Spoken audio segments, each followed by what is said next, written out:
오늘 우리 하나님의 말씀을 찾아보겠습니다. 말씀은 창세기 29장입니다. 창세기 29장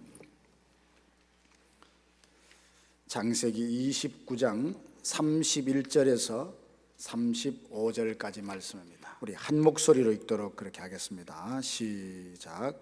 여호와께서 레아가 사랑받지 못함을 보시고 그의 태를 여셨으나 라헬은 자녀가 없었더라.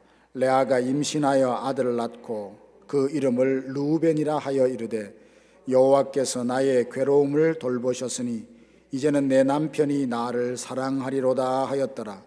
그가 다시 임신하여 아들을 낳고 이르되 여호와께서 내가 사랑받지 못함을 들으셨으므로 내게 이 아들도 주셨다 하고 그의 이름을 시므온이라 하였으며 그가 또 임신하여 아들을 낳고 이르되 내가 그에게 새 아들을 낳았으니 내 남편이 지금부터 나와 연합하리로다 하고 그의 이름을 레위라 하였으며 그가 또 임신하여 아들을 낳고 이르되 내가 이제는 여호와를 찬송하리로다 하고 이로 말미암아 그가 그의 이름을 유다라 하였고 그의 출산이 멈추었더라.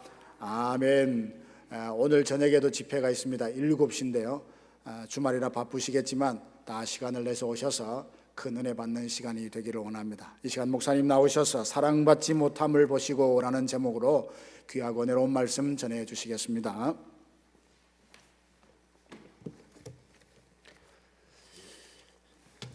할렐루야. 여러분, 제가 해피 사인을 하나 가르쳐 드릴게요. 저희 교회 과거에 일일이 성도들 보고 이렇게 말로 축복하고 사랑하고 고백하는 게 이게 교인들이 숫자가 늘어나니까 힘이 들더라고요. 그래서 제가 성도들에게 사인을 하나, 그 사인을 하면 어떤 뜻인가를 전달이 되니까요. 여러분들이 집회 가운데서 성도들끼리도 또 우리 목사님에게도 여러분들 부부끼리도 급할 때 그 사인이 괜찮을 것 같아요. 사인은 무슨 큰 의미보다 서로 간에 그 사인을 주고받는 사람들이 알면 되거든요. 저를 따라 한번 해보시죠. 이렇게 하시고 그 다음에 이렇게 하시고요. 그 다음에는 이렇게 하시고 보면 이렇게 하면 되겠죠, 그죠? 하나, 둘. 이 사인 같잖아요. 이렇게. 그게 무슨 뜻이냐면 상대방을 불러주는 거예요. 제가 예를 들면 장로님, 하나님은 장로님을 사랑하십니다. 물론 그 사자와는 달라요. 사랑하십니다. 힘내세요. 아시겠죠? 예. 목사님, 하나님은 목사님을 사랑하십니다. 힘내세요. 우리 옆에 분에게 한번 해보세요. 시작. 네. 말하면서 하세요. 네, 그렇죠. 이걸 제가 했더니만 우리 교회 청년들이 하루는 어느 청년이 급한가 봐요. 확 뛰어내서 뛰어나가면서 저보고 그래요. 목사님! 막 도망가더라고요. 그날 하루 종일 기분이 좋더라고요. 우리 그렇게 격려하며 사는 겁니다. 말씀 보겠습니다. 사람은 누구나 다 약점, 핸디캡을 안고 살아가고 있습니다. 사람들이 보기에는 야, 저 사람은 약점이 없는 것 같아. 저 사람은 참 부럽고 어떤 의미에서 하나도 저 사람은 핸디캡이 없는 것 같아 라고 얘기하지만 누구나 그 속에 들어가면 다 약점과 핸디캡을 안고 살아가고 있습니다. 제가 어릴 때의 약점은 가정에 대한 약점인 것 같아요. 저희 아버지가 술을 얼마나 좋아하시는지 1년 365일 술을 드셨어요. 그 365일이라는 말은 하루도 빠짐없이 술을 드시니까 늘 그 술 취한 아버지만 바라보는데 한 번씩 이 동네에서 이렇게 술을 취하셔서 쓰러져 있으면 연락이 와요. 와서 아버지를 모시고 가라고 하면 형님하고 저하고가 가서 그 리어커의 아버지를 이렇게 모시고 끌고 오면요, 꼭 그럴 때 여자 동창들이 봐요. 예? 얼마나 부끄러운지 막. 그러니 어릴 때는 가난한 것도 핸디캡이었고 아버지가 그렇게 술을 드시고 가정을 돌보지 않는 것도 핸디캡이었고 또 이것이 자라나면서 제가 이 중학교 2학년 키가 지금 키거든요.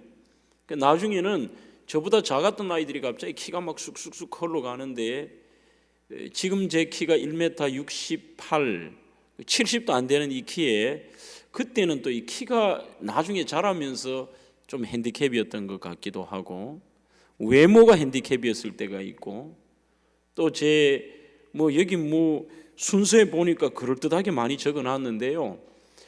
원래 공부 잘하는 사람은 공부 한번 딱 하고 끝을 내요. 저처럼 이것도 하고 저것도 한 사람은 뭔가 이게 학력에 대한 컴플렉스도 있다고 봐야 되겠지, 그죠? 그러니 자꾸 공부를 하겠죠, 나름대로 여러 가지의 그런 핸디캡들을 가지고 살아가는 게 인생인 것 같습니다.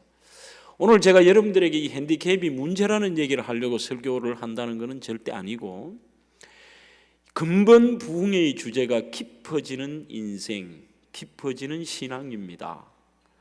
사람이 신앙이 얇을 때는 모든 게 불만이고 모든 게 마음에 들지 않아요. 심지어는 하나님이 하시는 일도 이해가 되지 않고 마음에 들지 않습니다. 하나님 도대체 왜 이렇게 하시냐는 거죠. 왜 하나님이 내 인생에 이렇게 하시고 내 인생은 참 지지리도 어떤 의미에서 안 풀리냐 그렇게 얘기하는 사람들이 많습니다만 좀 더 신앙에 깊이 있는 눈으로 바라보고 성경을 보면 오히려 그 성경은 믿음의 조상 아브라함으로부터 수많은 인물들이 하나의 핸디캡이 있는 인물을 하나님이 쓰신다는 거예요. 아브라함은 자기 아버지의 직업이 우상장사였고 어떤 의미에서 하나님 앞에 부끄럽고 사람 앞에 부끄러운 인생이었습니다. 거기에 성경에 여러분 한번 찾아보시죠. 어느 인물 하나도 어떤 의미에서 완벽하다고 할 수 있는 그런 인물은 없습니다. 그래서 성경은 신약 성경도 하나님은 약한 자를 들어 쓰시기를 기뻐하신다고 말씀하고 있죠. 전체적인 우리가 세상적으로도 마찬가지예요. 신앙으로도 위대한 신앙의 지도자들을 보면 약점 없는 사람이 어디 있습니까? 다 조영기 목사님 같은 분도 말에 약점이 있고 혀가 짧잖아요. 여러분들 그분이 제가 그런 얘기를 직접 들었어요. 왜 그 말씀을 빨리 하느냐? 말에 핸디캡이 있기 때문이에요. 혀가 짧기 때문에 빨리 하니까 하나님 나에게 왜 이렇게 언어의 장애를 주시냐고 생각했는데 그 언어의 장애가 장점이 될 수 있더라는 거죠. 빨리 하고 강하게 할 때 그 짧은 게 오히려 더 강하더라는 거예요. 여러분들 혀가 길면 좀 부드러우면 좀 약해 보일 수도 있거든요. 사랑하는 자요 내 영혼이 잘된 같이 범사가 그분은 보면 빠르고 이 말이 액센트가 강해요. 사랑하는 자요 내 영혼이 잘된 같이 범사가 잘되고 강건하기를 내가 원하노라. 들으면 굉장히 막 힘이 나는 것 같다는 거죠. 그래서 그분이 이러더라고요.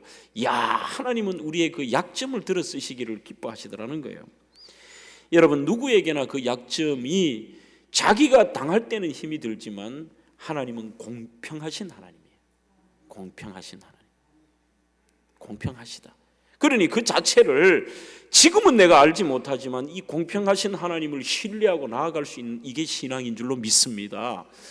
여러분 제가 키 얘기를 했는데 한 번 이런 일이 있었어요. 군에서 장교 훈련을 받는데 굉장히 제가 이 수색 중대장을 하니까 힘든 훈련을 받았어요. 수색, 매복, 도피, 탈출, 폭파 이런 훈련을 받는데 공수훈련도 받았어요. 공수훈련을 받고 하는데요.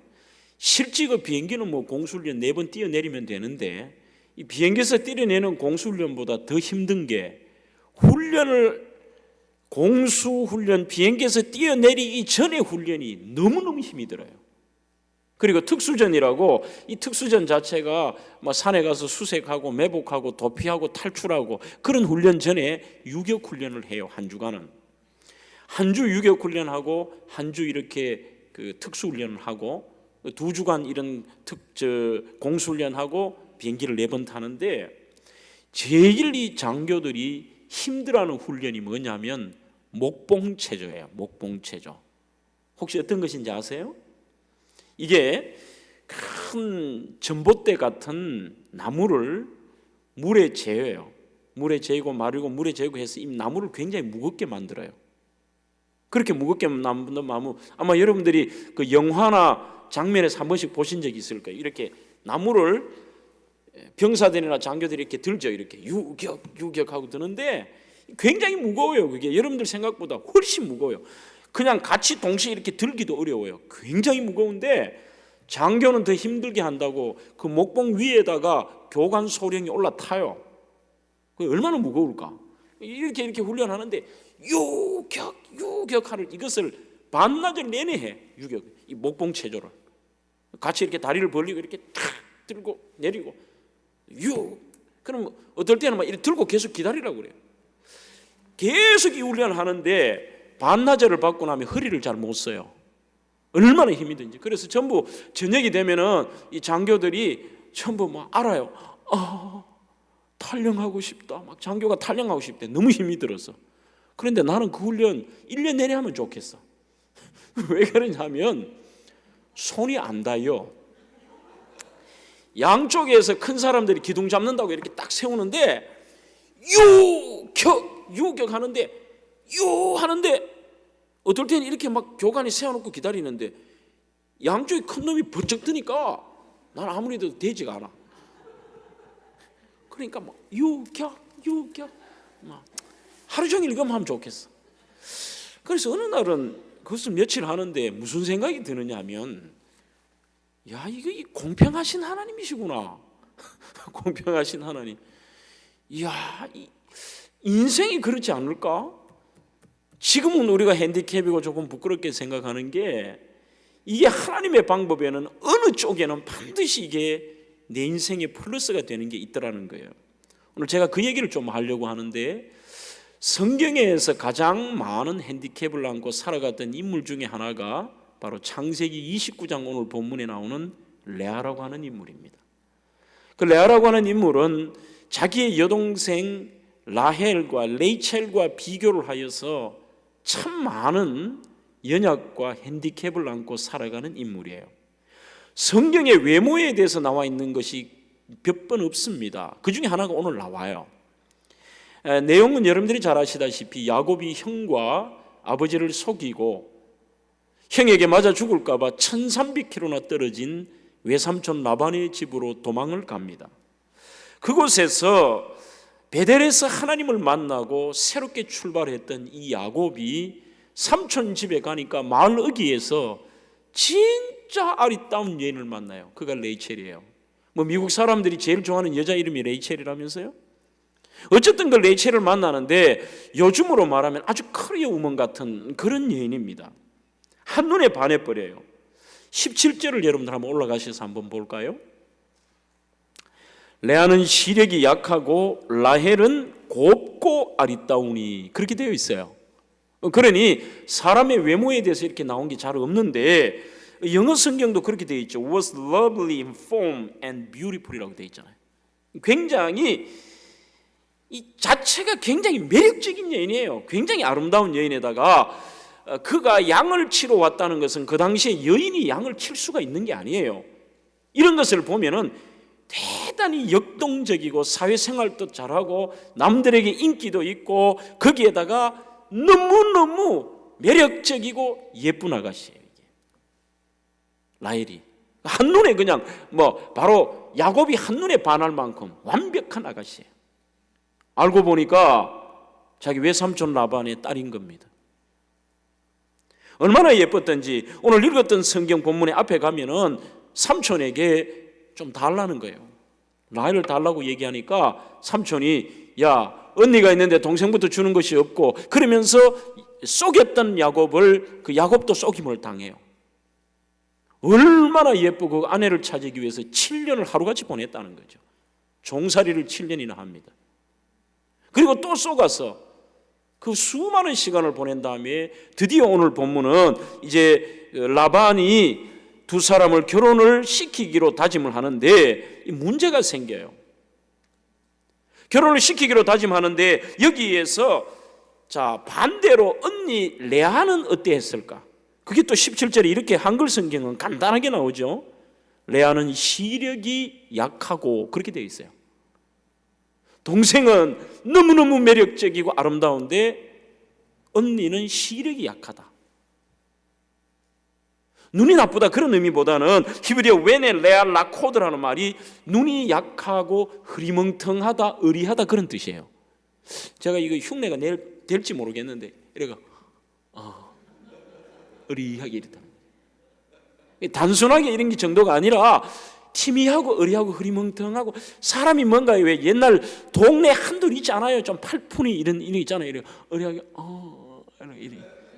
지금 그런 표현이 웨네 레아 라코드라는 뜻이에요. 이게 눈이 총명함 잃어버리고 흐리하고 의리한데 여기에서 그 라코드 웨네 레아 라코드라는 말이 굉장히 다양한 뜻이 있어요.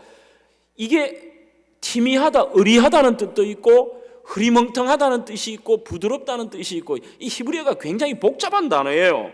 자, 그러면 여러분들이 야곱을 욕할 필요는 없습니다.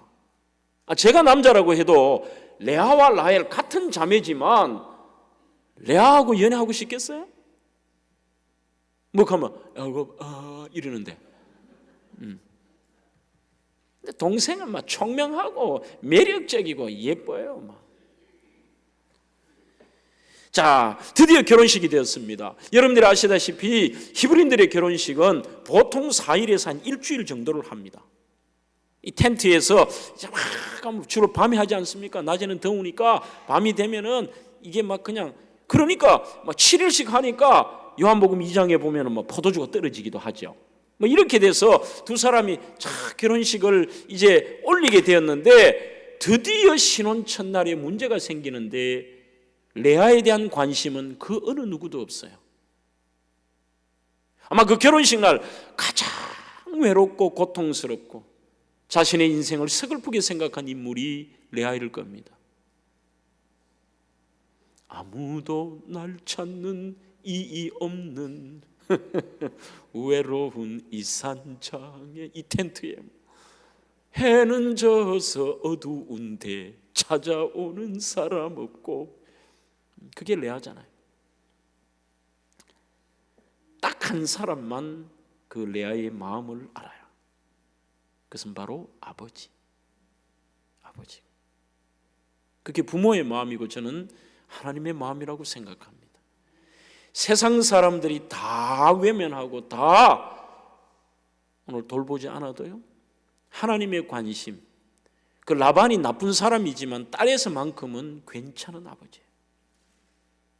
레아를 불쌍하게 생각합니다. 그래서 어떻게 하느냐, 신방에서 포도주를 이만큼 먹고 기분 좋아서 그렇게 오랫동안 기다리던 라헬과 오늘 첫날 밤을 보낸다고 탁 들어갔어요. 들어가는데 아버지가 라헬을 제껴놓고 그 신방에다가 레아를 집어넣어요. 저는 가만히 이런 생각을 해봐요. 아침에 눈 뜬 야곱의 기분이 어땠을까? 에? 아침에 눈을 떡 떠보고 옆에서 그렇게 사랑하는 라헬인 줄 알고 눈을 떠보니까 옆에 티미한 게 하고 있어. 이게 지금 심각한 얘기야 지금. 응? 심각한 얘기야. 자, 그러면은 오늘 읽었던 31절부터는 무슨 얘기냐 하면 계속해서 뭐 하나님께서 왜 이런 걸 성경에 써놓으셨겠냐 싶지만 대단히 중요한 거예요. 지금 레아가 아기를 낳았다는 얘기를 계속하고 있는 겁니다. 루벤을 놓고 또 그 다음에 자기가 누구를 낳았다, 시몬 낳았다, 레위 낳았다. 이게 계속 얘기하는 게 이게 무슨 얘기냐면 임신 얘기를 왜 쓰고 있냐는 거지. 임신 얘기를. 여러분들 신기하지 않아요? 자, 상식적으로 생각해서 저는 이런 고민을 해본 겁니다. 똑같이 지금 그런 상황이 되어서 이미 나중에는 레아도 결혼하고 시간이 지나서 라헬하고도 진짜 결혼을 해요. 그리고 양쪽 시녀들하고도 결혼해서 야곱의 아내가 4명인데 여러분들이 야곱이라면 밤마다 누구의 텐트로 들어갈까요? 레아의 텐트에 들어갈까요? 장로님 레아 텐트에 들어가실까요? 아니잖아요. 장 목사라도 라헬 텐트에 들어가지. 우리 여기 청년분들 나 여기 와서 놀란 게 제가 집회 제일 많이 막 수천 명, 수만 명 집회도 제가 해봤거든요. 강원도 말고 내가 제주도까지 전국의 집회를 다 해봤는데 이 교회 찬양 인도 수준이 상당한 것 같아. 굉장히 은혜스럽고 세련된 찬양이야. 내가 뭐 여러분들한테 잘 보일 이유가 없잖아. 있는 그대로 얘기해 주는데 우리 청년들 대단한 거야 이거. 여러분들 박수 한번 쳐주세요. 굉장한 거야. 자, 여러분들 청년들도 어때요? 여러분들이 야곱이라면 레아 텐트에 들어가겠어요? 아니면은 라헬의 텐트에 들어갈까? 레아라고 하는 사람은 거짓말하는 거지. 그런데 오늘 이상하게 여러분 들어가지도 않는데 지금 계속 임신이야. 오늘 성경이 재밌어요. 임신하니 또 임신하니 또 임신하니 이렇게 나와 있어요. 한글 성경도. 자, 그럼 저는 고민해 본 거죠. 야, 레아의 텐트에 들어갈 확률이 언제일까? 1년이라면 아하, 라헬의 텐트에 들어가다가 야곱이 미안해서 한번 들어가 주든지, 아니면 기분이 좋아서 포도주를 이만큼 먹고 라헬 방인 줄 알았는데 착각해서 레아의 방에 들어가든지, 그 경우가 아니라면 들어갈 일이 별로 없을 것 같아요.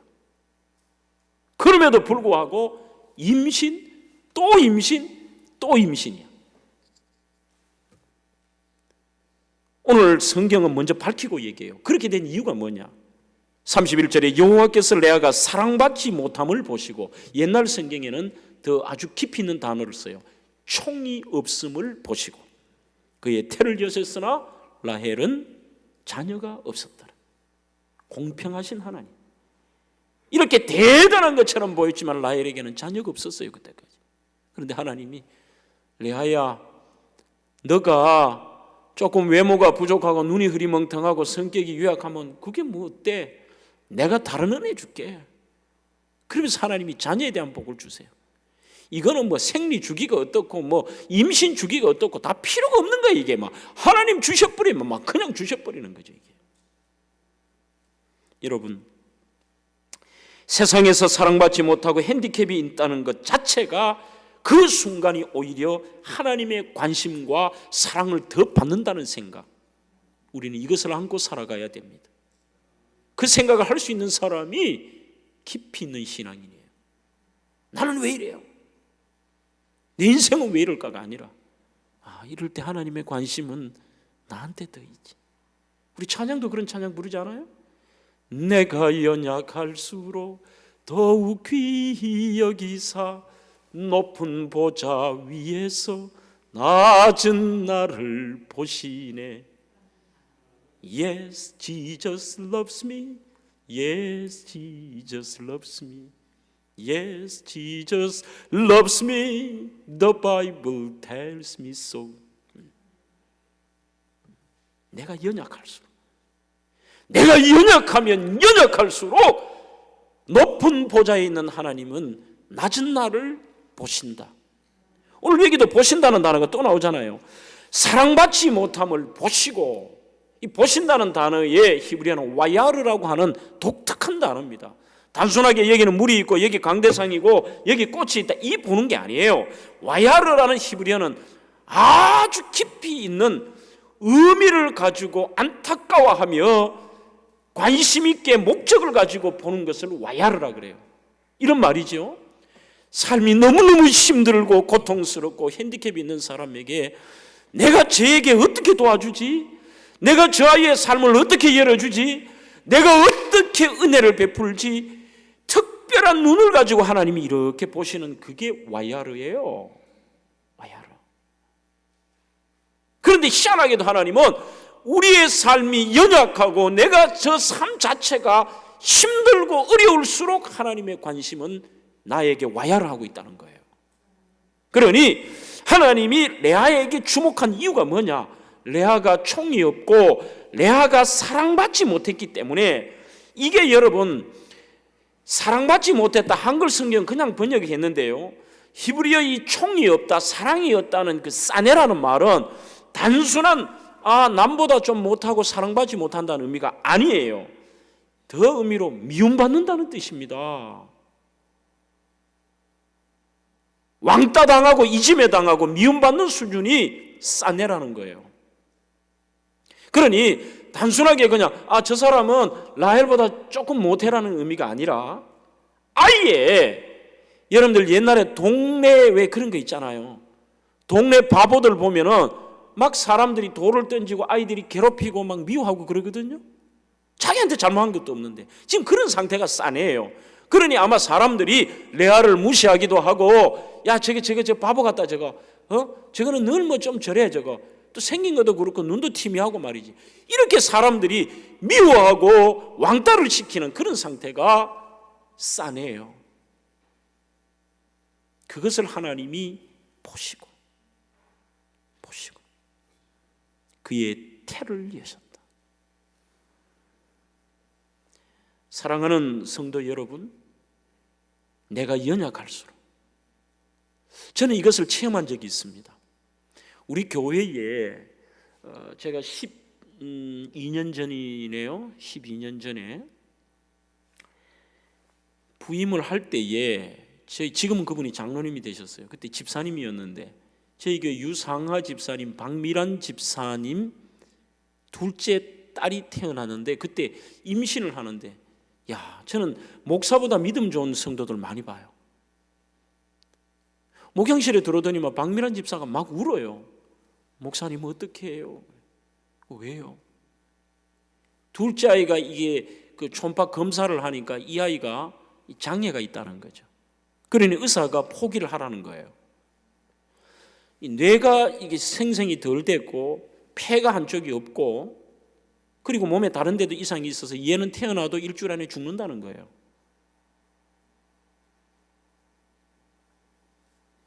태어나도 이 아이는 장애가 있다는 거죠. 그러면서 어떻게 하냐 할 때에 자기가 질문하고 자기가 둘 부부가 답을 내리더라고요. 그런데 목사님 저는 이 아이 놓을래요 그래요. 유 집사님도 그 당시 집사님이시니까 목사님 기도해 주세요. 하나님 주신 생명인데 놔야 된다는 거예요. 그때 목사가 어려워요. 포기하라고 말하기도 그렇고 놔라 그러기도 그렇고 같이 기도하자 그랬어요. 애가 나왔는데 경북대 병원에서 놓자마자 제가 병원에 갔죠. 놓을 때 가니까 놓자마자 의사가 애를 갑자기 막 이런 통 같은데 이렇게 플라스틱 통 같은데 이렇게 넣고는 막 급하게 막 밀고 가는 거예요. 이게 지금 그쪽에 아이들 인큐베이터 넣기 전에 응급실로 가는 거죠. 가면서 제가 따라가면서 물었어요. 의사에게 뛰어가면서 아이 상태가 어떠냐 하니까 이래 쳐다보면 누구세요? 물어요. 저는 여기 부모님이 다니는 교회의 목사입니다 하니까 상태가 어떻습니까? 며칠 못 넘기겠는데요? 그러면서 확 가요 그냥. 그렇게 가는데 여러분 너무 급할 때는요 기도도 단순해져. 복잡한 수식어를 쓸 필요도 없는 거야. 하나님 저 부부가 믿음으로 낳았는데 하나님 특별히 저 부부를 보시고 살려주세요. 하나님 살려주세요. 하나님 이 아이 살려주세요.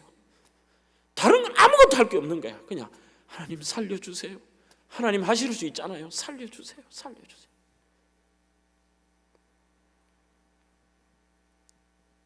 그래서 아이가 요만한데 저는 그 작은 아이도요 이 생명에 대한 집착이 대단하다는 거 봤어요. 애가 그 생명을 안 놓치려고 이게 폐가 한쪽이 진짜 나오니까 없으니까 호흡을 하기 곤란하게 이걸 이렇게 끼워놨는데 애가 살려고 얼마나 막 집착하는지를 봤어요 제가.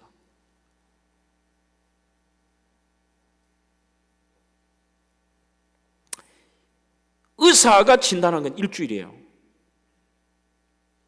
일주일이 넘었어. 2주일이 넘었어. 3주일이 넘었어. 얘가 병원에서요 2년이 있었어요. 2년이 있었는데 얼마나 여기다가 애를 막 그냥 그 링거도 꼽고 막 여기다 했는지 애가 이 팔이 그 작은 팔이 제 손가락만한데 막 여기 새파라. 그러니 막 기절을 해. 애가 그걸 꼽을 때마다 고통스러운데 목사만 가면 알아요. 음성만 들리면 알아. 큰애 이름이 이래고 둘째가 니시야. 큰애는 또 얼마나 건강한지 몰라. 두 딸아이, 그 큰 딸아이가. 얘가 목사가 가면 그날 잘 자. 음성을 들으면 편안해져. 그래 안고 기도하고 했는데 2년 만에 이제 집으로 와서 집에 와서도 애가 이 산소호흡기를 끼고 있었어요. 끼고 있었는데 3년 조금 덜 됐는데 박민환 집사가 저보고 이래요. 제가 한번 그 기도를 한 기억이 있어요. 하나님, 생명을 만드신 하나님이 우리의 세포 하나까지도 주장하시는데 없는 것도 있게 하시는 하나님. 우리 그 아이 이름이 니시예요. 우리 니시가 호흡할 수 있도록 그렇게 같이 기도하는데 하루는 박민환 집사 어디 목사님, 왜요 집사님? 병원에 가서 애를 진단을 했는데 없는 폐가 생겨버린 거예요. 이게 한쪽에 없는 폐가 그냥 생긴 거예요. 그러니 애가 호흡이 좀 나아지 괜찮겠죠? 그래서 3년 얼마 만에 이 아이가 호흡기를 띄웠어. 그 아이가 지금 초등학교 5학년. 그래서 얘는 한 주 지난 지금까지는 얘는 하나님의 살아계심과 하나님이 그 아이를 와야를 했다는 그 기적이 지금도 써내려가는 거예요. 그러니 얼마나 예쁠까. 얘는 지금도 주일이 되면은 이렇게 제가 뭐 수천 명의 교인들이 나오면 바쁘잖아요. 바빠도 얘는 내 주변에 이렇게 돌아. 내가 꼭 우리 니시에 대해서 격려하고 안아줘야 가는데 하루는 우리 박 집사가 나한테 이래요. 목사님, 우리 이래도 좀 사랑해 주세요. 그래. 왜? 하니까 이래가 집에 가서 투덜대더래. 목사님은 맨날 니시만 사랑하고 목사님이 니시만 안아주고 나는 싫어하고 그러더래. 그러니 우리 니시 이래도 좀 사랑해야 돼. 큰애. 큰애는 막 다리통 이만하고 애가 이만해. 그래서 제가 그랬어요. 알았어요. 알았는데 나는 니시가 좋아. 지금도 그래. 그 아이는 내가 늘 안고. 여러분, 그때 제가 하나님의 마음을 요만큼 알았어요. 아, 우리 하나님은 우리가 연약할수록, 우리가 핸디캡이 있을수록, 우리가 실패할수록, 우리가 힘이 들면 힘이 들수록 그 순간에 하나님의 눈이 나한테 와 있구나. 내가 연약할수록 나와 나에게 하는. 나 약해 있을 때에도 주님이 함께 계시고 나 소망 잃을 때에도 주님이 내게 오시네. 나 시험 당할 때에도 주님이 지켜주시고 나 실망 당할 때에도 주님이 위로하시네. 주님만이 내 힘이시요.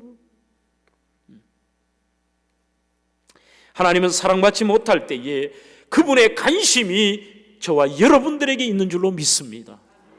오늘 그게 우리에게 희망이라니까요. 그러니 우리가 좌절하지 않지.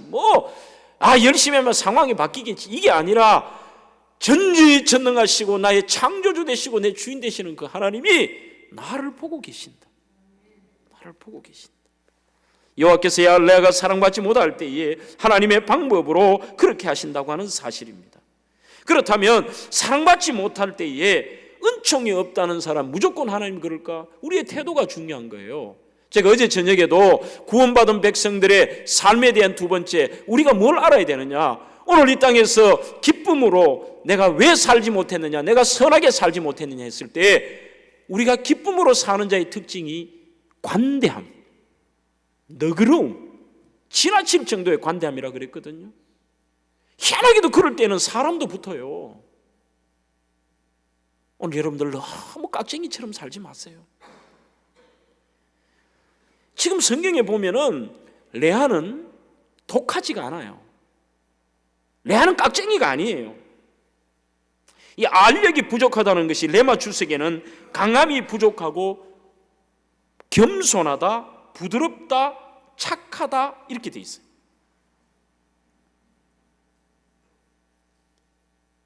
자, 고도원의 아침 편지에 보면 부드럽고 착한 사람의 특징을 4가지로 쓰는데, 첫째, 가슴이 따뜻한 사람, 둘째, 눈물을 흘릴 줄 아는 사람, 셋째, 기다릴 줄 아는 사람, 넷째, 상대방을 배려할 줄 아는 사람. 그거예요. 반면에 라헬은 어떨까요? 굉장히 이기적이고 독선적이에요.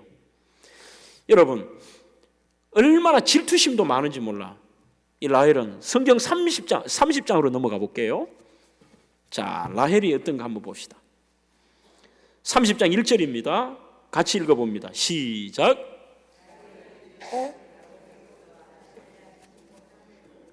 그의 언니를 시기하여 야곱에게 이르되 내게 자식을 낳게 하라. 그렇지 아니하면 내가 죽겠노라. 이렇게 되어 있습니다.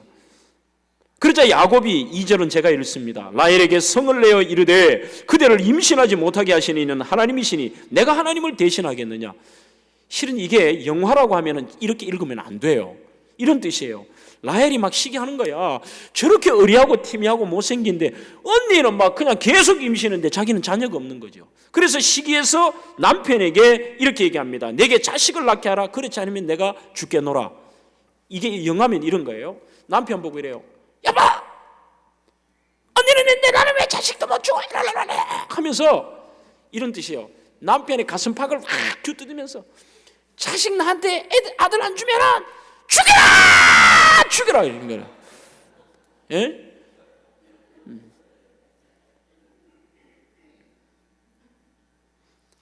그러니 야곱도 화가 나는 거예요. 그렇게 예쁘지만 여러분, 아무리 예뻐도 여자가 독하면은 나중에 질려버린다니까. 이게 야곱이 라헬에게 성을 내어 이르되 이렇게 되어 있어요.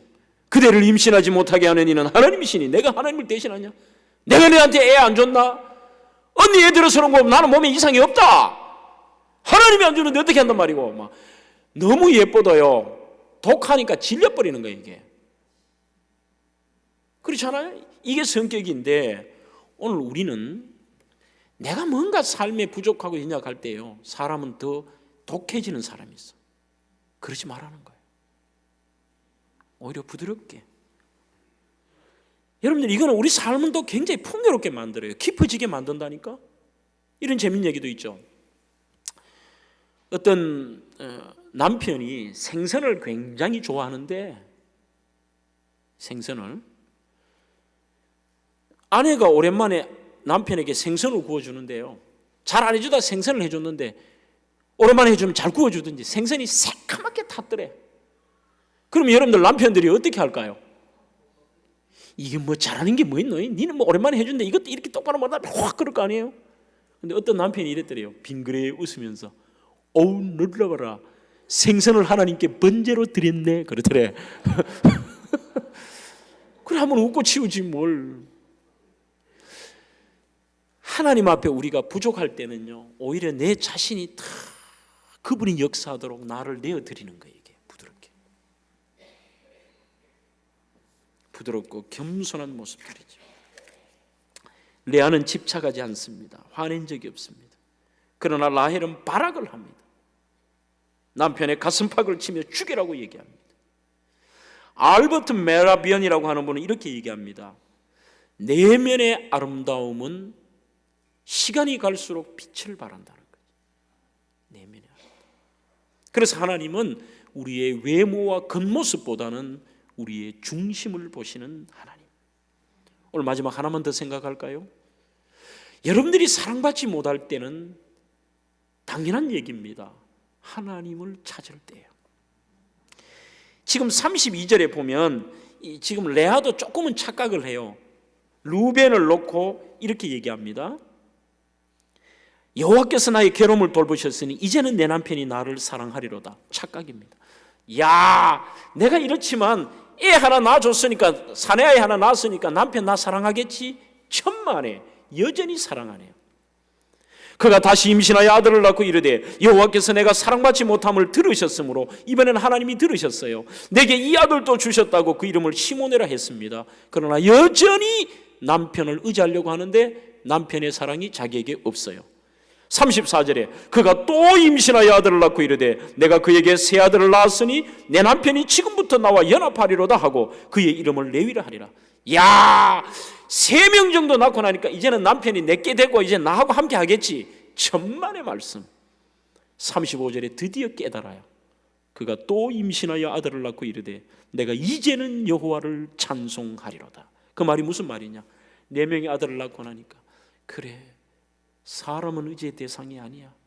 나는 왜 남편 사랑만 생각했지 하나님 사랑을 내가 놓치고 살았구나. 이제는이란 말을 써요. 이제는 내가 하나님께 감사하고 그분께 찬양하며 내 인생 하나님께 감사하며 살지 세상에 집착하지 않을 거라는 겁니다. 이제 하나님 깨달아요. 레아야, 네가 이제 알았느냐? 이로 말미암아 그가 그의 이름을 유다라 하였고 드디어 그의 출산이 멈추게 됩니다. 사랑하는 성도 여러분, 우리가 의지할 것은 사람이 아니에요. 사람 의지하면 실망할 것밖에 없습니다.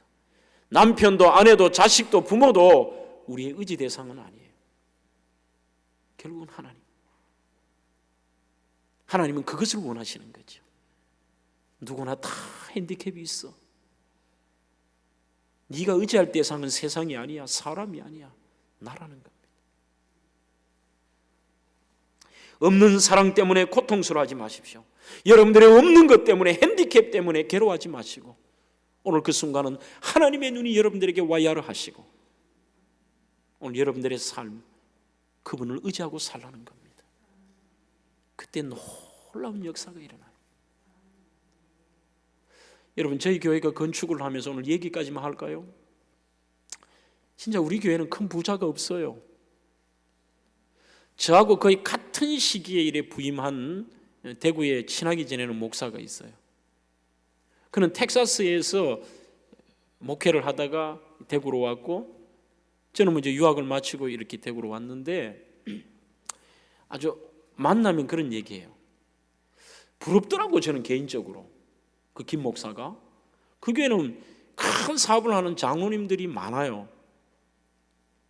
장로님들이 많으니까 교회가 무슨 증축을 하거나 건축을 해도 똑같이 그는 저쪽에 그 칠성시장 쪽에 교회가 있다가 지금 수성구로 나왔는데 장로님들이 그렇게 얘기하신대요. 목사님, 교인들이 힘들게 하지 마세요. 뭐 건축원금이든 증축이든 교인들 뭐 하지 말고 우리가 할게요 하면 그 주물 회사를 하는 장로님하고 이 농기계 만드는 이 장로님, 큰 회사 장로님 계신데 두 분이 이러더래요. 장로님 뭐 여기 다니면은 장로님 400만 불 내고 내가 400만 불 내고 그리고 어느 장로님 200만 불 내고 막 그래서 1000만 불 맞춰버립시다. 끝내버리는 거예요. 아, 저는 막 너무 부러운 거예요, 이게. 우리는 그렇게 하실 분들도 없지만 야, 저래 하면 교회 일을 좀 쉽게 하겠네 싶더라고요. 야, 김 목사 부럽다 하니까 이렇게 얘기하더라고. 한참의 시간이 지난 다음에 야, 장 목사, 나는 장 목사가 부러워 그래요. 왜? 우리는 3분 장로님이 다 하니까 교인들이 헌금도 안 하고 헌신도 안 한대. 우리가 해도 폼도 안 나고 뭐 저 3분이 다 하는데 뭐 관심도 없다는 거예요. 너희 교회는 이번에 작정하는데 700명 했다며. 그때 제가 또 깨달았어요. 어떻게 할 구멍이, 사람을 의지할 구멍이 없으니까 목사로부터 온 교인들이 하나님 의지할 수밖에 없는 거죠. 그래서 우리 교회가 2200만 불짜리 건축을 완료했어요. 오늘 제가 우리 교회 건축했다는 얘기보다 중요한 얘기는 뭐냐? 남들이 있는 게 나에게 없고 남들이 잘난 것이 우리에게 없을 때는 하나님의 관심이 나에게 있다. 그리고 더 나아가서 그때는 하나님을 의지할 때이다. 오늘 여러분들이 레아의 사건을 통해 다시 한번 사랑받지 못함을 보시는 그 하나님의 은혜, 내가 연약할수록 나를 귀히 여기시는 그분의 은혜, 오늘 그것을 마음에 간직하시고 남은 인생 그분을 의지하며 믿음으로 승리하는 여러분들 되기를 주의 이름으로 축원합니다. 축원합니다. 주 예수 그리스도의 은혜와 하나님 아버지의 극진하신 사랑과 성령 하나님의 위로해 주시고 늘 교통해 주심의 은사가 오늘도 말씀 따라 하나님이 나를 지켜보고 계시고 나에게 은혜 베푸심을 믿으며 또 삶의 현장으로 돌아가는 믿음의 권속들 머리 위에 지금으로부터 영원토록 함께 있을지어다. 아멘.